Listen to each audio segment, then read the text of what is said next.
Hey, Miss Dana. Hey, Miss Amy. I appreciate you meeting with me today and us going back over your lesson and just talking it through a little bit. So, first of all, I wanted to ask you how you thought the lesson went, what you thought went really well.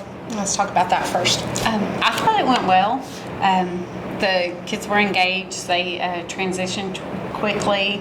They were interested.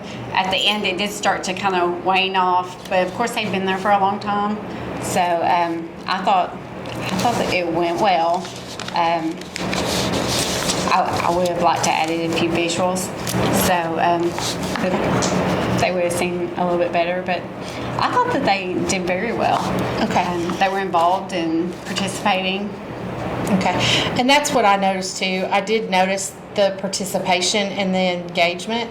And students were excited about their learning. And so one of the things that, we're trying to do this year is use our IPG that we have for foundational skills.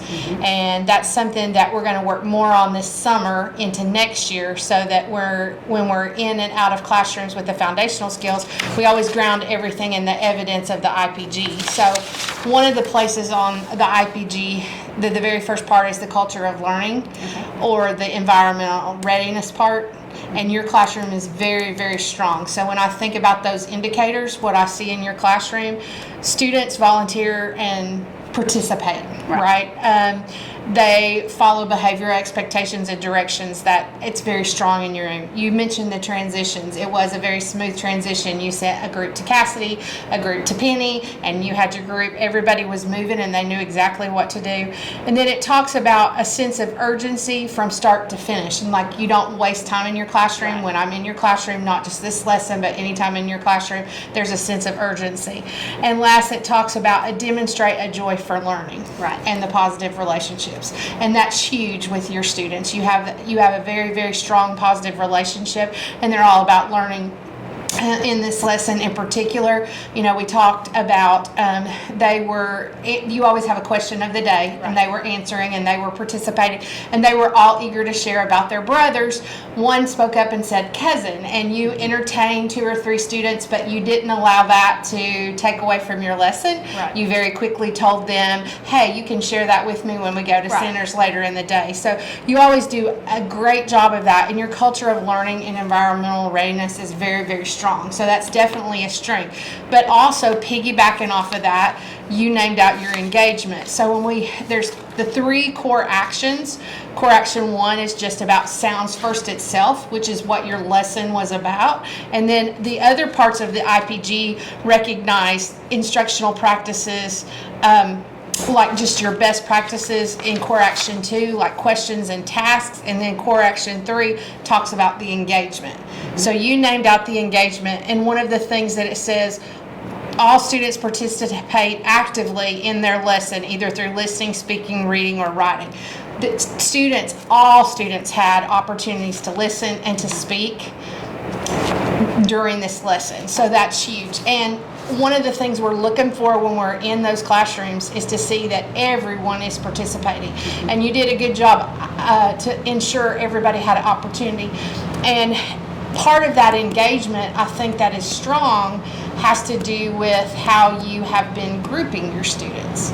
So tell me a little bit about the groups and what you were doing with your group. Okay. One thing I do for groups is I try to really know my students, so that I know that one group is filled with more outgoing, more students that are more on a higher level, so that they don't overshadow the students that may be in a middle group or maybe even struggling a little bit, so that each of them feels like they're on the level of their peers, so that no one feels like they're not as capable as the other people that are answering. And that way everybody feels comfortable sharing. And I also like to give them opportunities, but like you said, move on. But they know that I'm also willing to listen to them, like I tell them that we'll be able to go back and listen. But I want them to feel like, my peers are my peers. They do not know why they're grouped like they are. So maybe for math activity, they would be grouped differently. So they know that they're not always stuck with the same children, but I know why they're grouped. Right. So you have great flexible grouping. You're talking about Yes. how you have different groups for math and different groups maybe for the sounds first and the foundational skills, and then they have opportunities in centers because they move about. But what I liked most about what you said is that you know your students and Right. also not shadowing each other, because you have the opportunity. When I say everyone had the opportunity to participate, you were really quick to also recognize who maybe needed to repeat it again for you. And so when you break them down in those small groups, you can hear that Right. more explicitly and know this one's got it, this one doesn't, they're recognizing rhyme or they're not. Right. And so I just appreciate that. So when you think about your best practices in your classroom, continue that environmental part of your classroom, that culture of learning. It is super strong, and obviously it's connected to your engagement. And I think part of the reason your engagement is strong is that you utilize powerful grouping in your classroom. So just keep doing those things. All right. Is there anything that you would think about changing in that lesson? The things that I see as I go back and look at it that I would change, as I was saying the patty cake rhyme, I was saying patty cake instead of pat a cake, which that comes from me knowing that since I was a child, and that's probably one thing I would change. Okay. I would also write the number on the chart as I do most days. When it said, I don't remember how many children, but 11 had a brother, for example. One didn't know if they had a brother or not because he was joking around that day, and then, for example, 6 did not. So I would write the number on the Okay. bottom so we could add a little bit of math Okay. to that lesson. Just Okay. pull in something else. Okay. And one thing that does help sometimes where the attention span waned at the end, sometimes I do have to break that up into smaller sections for some of the groups. So that's something that would have helped. In that particular lesson, I only have one child that was really starting to wane off his attention span. But in the other group that I did that day, it really started to get their attention span.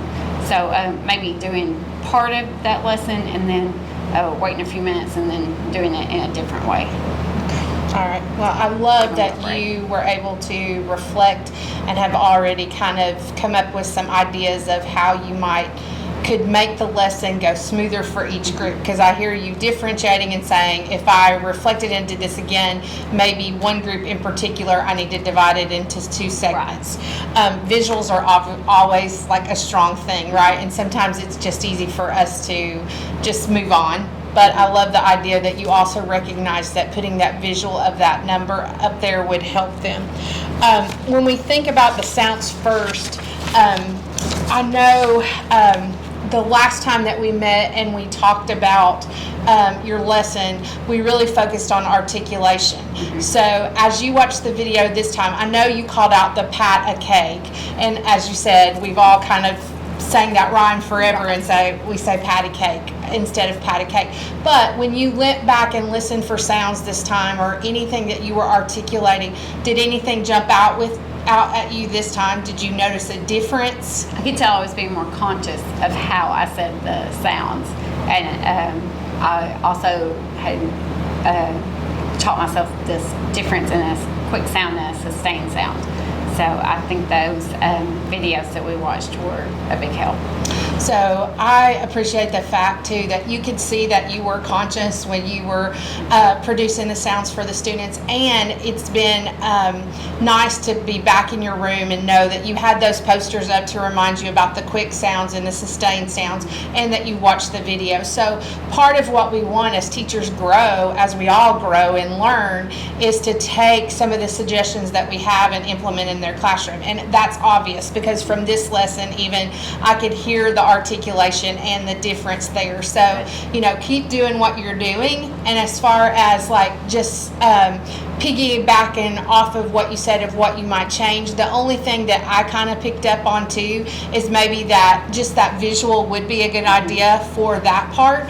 And then also I think in any time that we are presenting the sounds first is also just thinking about vocabulary. So always trying to think about what's that one word that I might pull out that's a strong word, or even if it's not a word there, what would be a synonym that I could pull out. So just going back and reflecting and thinking about that. Even if it's the brother, you heard the cousin, you might could name a few other relationship Like uncle words, or uncle, aunt, right? yes. And just bringing those words out to them. So that's the only other thing that I might mention is just to always be mindful when you're planning for that foundational lesson, how you might bring out some key vocabulary, because I like to make a connection to our class observation too, and we know how important that language is. So as we end our conversation, I really appreciate you, Miss Dana, because you are always very reflective, and before we meet, you've always kind of already have a plan of where you're going next, and that makes a difference for our students. So keep doing what you're doing, and I like to always end, can you tell me a couple of things that I told you that you're doing well and I want you to continue doing? You just told me I was being reflective and that the environment for my students, that was important to me, and the grouping. Yeah, so just keep doing that, keep your grouping going, and keep your environment going, and I look forward to visiting your class again. Okay. Thank All you, right, Miss thank Cindy. you.